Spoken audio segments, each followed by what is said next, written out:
اب یہ بتائیے ڈاکٹر مصدق ملک صاحب کہ جیسا کہ ڈاکٹر زبیر صاحب کہہ رہے تھے کہ آپ نے 1 مئی کو پیٹرول کی قیمت بڑھانی تھی، کچھ اور اقدامات کرنے تھے، آپ نے نہیں کیے، تو آپ پیٹرولیم کے منسٹر ہیں، کیا یہ درست نہیں ہے کہ صرف مئی کے مہینے میں پیٹرول اور ڈیزل کی مد میں حکومت کو 118 ارب روپے کا نقصان ہوا ہے اور آپ نے قیمت تو بڑھانی ہے؟ اگر قیمت نہیں بڑھائیں گے تو پھر آئی ایم ایف کے ساتھ آپ کے مذاکرات کیسے ہوں گے؟ نہیں، یہ بات بالکل ٹھیک ہے کہ یہ جو پیکج عمران خان صاحب دے کر گئے تھے یہ بڑا ارسپانسبل پیکج تھا. انہوں نے کھڑے ہو کے سٹیج پہ اعلان کر دیا، لگ بھگ 750 ارب کا یہ پیکج تھا. یہ بدلتا رہتا ہے کیونکہ تیل کی قیمت بڑھتی ہے تو وہ 650 سے 700، 700 سے 750 تک چلا جاتا ہے. اور مگر اس سے زیادہ ارسپانسبل یہ چیز تھی کہ نہ اس کے لیے فائنینسز، یعنی نہ وہ اس کو بجٹ کر کے گئے، پیسے نہیں تھے، بس کھڑے ہو کے اعلان کر دیا کہ ہم جا رہے ہیں اور یہ آج کے بعد یہ ہوگا. مگر اس کے لیے کوئی پیسے نہیں تھے، کوئی فیصلہ بھی نہیں تھا. یعنی کابینہ کا کوئی فیصلہ ہونا چاہیے تھا، ڈاکیومنٹ ہونا چاہیے تھا، ای سی سی کا فیصلہ ہونا چاہیے تھا. نہ کہیں فیصلہ ڈاکیومنٹ کیا، نہ اس کو بجٹ کیا، اعلان کر کے چلے گئے. اب ہماری حکومت آئی، مجھے تو آئے 1 سوا ہفتہ ہوا ہے ابھی. مجھے جو وزیر اعظم صاحب نے حکم دیا وہ بڑا سیدھا سیدھا ہے، اور میرا خیال ہے کہ مفتاح اسماعیل صاحب کو بھی یہی حکم دیا ہے. وہ حکم یہ ہے کہ میں قیمت تب تک نہیں بڑھاؤں گا جب تک آپ مجھے یہ نہیں بتائیں گے کہ غریب عوام کو اس بوجھ سے کیسے بچانا ہے. آپ کو یہ مجھے کون بتائے گا آپ کو؟ جی ہم بتا رہے ہیں نا. میں یہ ہمیں نوکری دی گئی ہے، ہمیں کہا گیا ہے کہ آپ کو میں یہ کام دے رہا ہوں، مفتاح صاحب کو بھی اور مجھے بھی کسی حد تک، کہ آپ نے مجھے طریقہ کار بتانا ہے کہ اگر کوئی بھی پرائس انکریز ہو تو اس سے پہلے مجھے بتائیں کہ غریب آدمی اس پرائس انکریز سے کیسے بچے گا. میں تفصیلات میں اس وجہ سے نہیں جانا چاہتا کہ وہ جب تک فیصلہ نہیں کریں گے مناسب نہیں ہوگا کہ میں تفصیلات دوں. ہم نے 2-3 آپشنز ان کے سامنے رکھ دیے ہیں اور بڑے کلیئرلی ہم نے ان کو دکھایا ہے کہ وہ لوگ جو متاثر ہوں گے اس پرائس انکریز سے، اگر پرائس انکریز ہوتی ہے، ان کو کیسے بچایا جائے. اور ہم نے یہ بھی ریکمینڈ کیا ہے کہ اس میں بہترین طریقہ جو ہے ہمارے خیال میں وہ کون سا ہوگا. تو اس پر آپ آئی ایم ایف کو کنونس کر لیں گے؟ جی دیکھیے بات یہ ہے، یہ بڑا اہم سوال ہے. اگر تو دونوں طرف آئی ایم ایف بیٹھی ہو پھر تو آپ کنونس نہیں کر سکتے. پھر تو آپ وہی کاغذ لے سکتے ہیں جو وہ دیں گے. ایک طرف سے آئی ایم ایف کاغذ دے، ایک طرف سے آئی ایم ایف کاغذ لے لے، تو وہ جو کاغذ لکھا گیا ہے وہ ملک کا بن جائے گا معاملہ. ہم یہ سمجھتے ہیں کہ، اور ابھی تک جو ہماری گفتگو ہوئی ہے ان کے ساتھ، اس کے اندر کوئی ایسی بات نظر نہیں آئی کہ وہ ہمیں کوئی ڈکٹیٹ کر رہے ہیں. تو ہم ان کو سمجھا رہے ہیں کہ دیکھیے ہمیں یہ جو ڈرین نظر آ رہا ہے 600-700 ارب کا، 800 ارب کا، یہ ہم بھی نہیں لینا چاہتے اپنے ذمہ.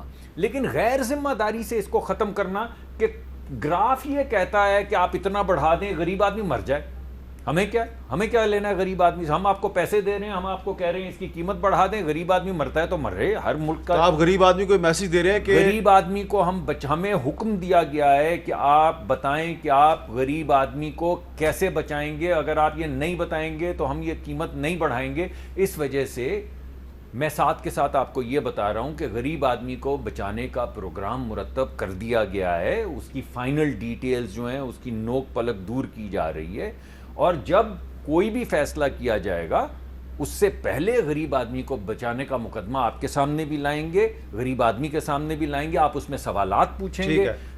خان صاحب بھی ہم سے سوالات فی الحال تو میں ڈاکٹر زبیر صاحب سے سوال ڈاکٹر پوچھوں گا کہ ڈاکٹر صاحب یہ جو مصدق ملک صاحب جو پیٹرولیم کی منسٹری کے انچارج ہیں، یہ کہہ رہے ہیں کہ ہم آئی ایم ایف کو کنونس کریں گے اور ہم غریب آدمی پہ بوجھ نہیں ڈالیں گے. کیا یہ کنونس کر سکیں گے کیونکہ آپ آئی ایم ایف میں رہے ہیں؟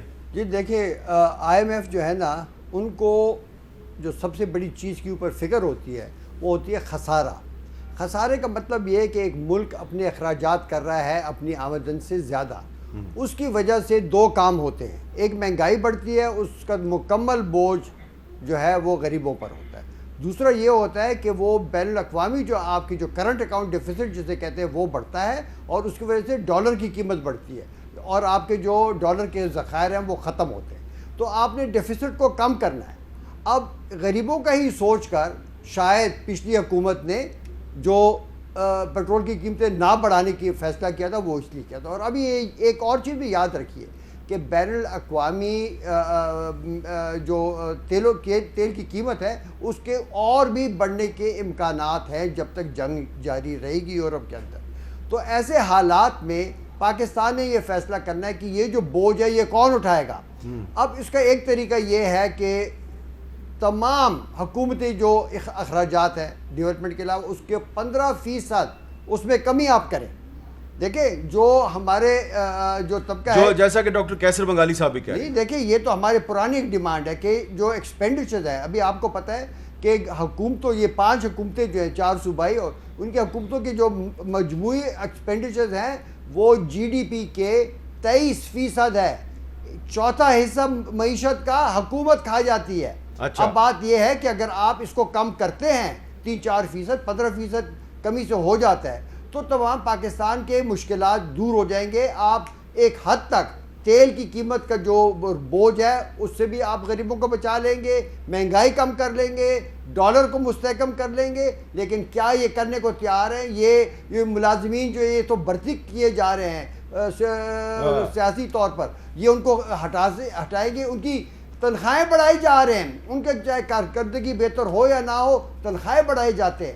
تو بات یہ ہے کہ میں نے اس لیے کہا تھا دشوار یہ جو فیصلے ہیں یہ انٹرم گورنمنٹ سوچ کر, تو انٹرم گورنمنٹ آگے ان کو ملازمین کو نوکریوں سے نکالے. یار دیکھو بات سنو, تو پھر یہ نکالے. میں تو کہتا ہوں یہ نکالے, اللہ کرے کہ جو منتخب وہ ہے یہ نکالے. اچھا, میں ڈاکٹر کیسر بنگالی صاحب, یہ جو مصدق ملک صاحب کہہ رہے ہیں کہ ہم آئی ایم ایف کو کنونس کریں گے کہ اینٹی پیپل اقدامات نہ کیے جائیں, can they convince the I M F?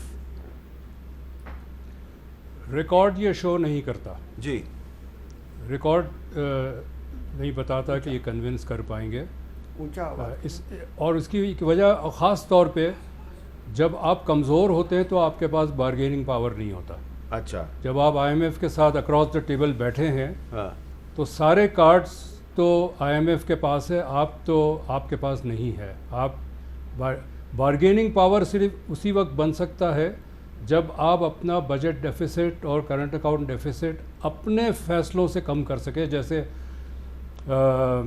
کہا ڈاکٹر زبیر نے کہ میں پرسنٹیج نہیں لگا رہا, میرے خیال میں جو ٹوٹل نان ڈیولپمنٹ ایکسپینڈیچر ہے وہ 1 ٹریلین روپیز کم کرنے کی ضرورت ہے. ضروری نہیں ہے کہ 1 ٹریلین 1 ٹریلین 1 خرب روپے ضروری نہیں ہے کہ ایک ہی سال میں کریں, لیکن یہ 1 ٹریلین روپیز کی کمی کی ضرورت ہے. یہ آپ کس طرح اس کو مینیج کرتے ہیں, فیز آؤٹ کرتے ہیں. لیکن اگر دیکھیں بالکل صحیح کہا ڈاکٹر زبیر نے کہ آئی ایم ایف کو 2 خساروں سے مطلب ہے, budget deficit and current account deficit. اگر حکومت ایک پلان لے کے جاتی ہے کہ ہم اس طرح کم کرتے ہیں تو I M F will be happy. ٹھیک ہے. لیکن اگر آپ نے کچھ ادھر ادھر کی پیون لگا کے کوئی اسکیم لے گئے تو وہ آئی ایم ایف کو کنونس نہیں کر پائے گا. ٹھیک ہے جی.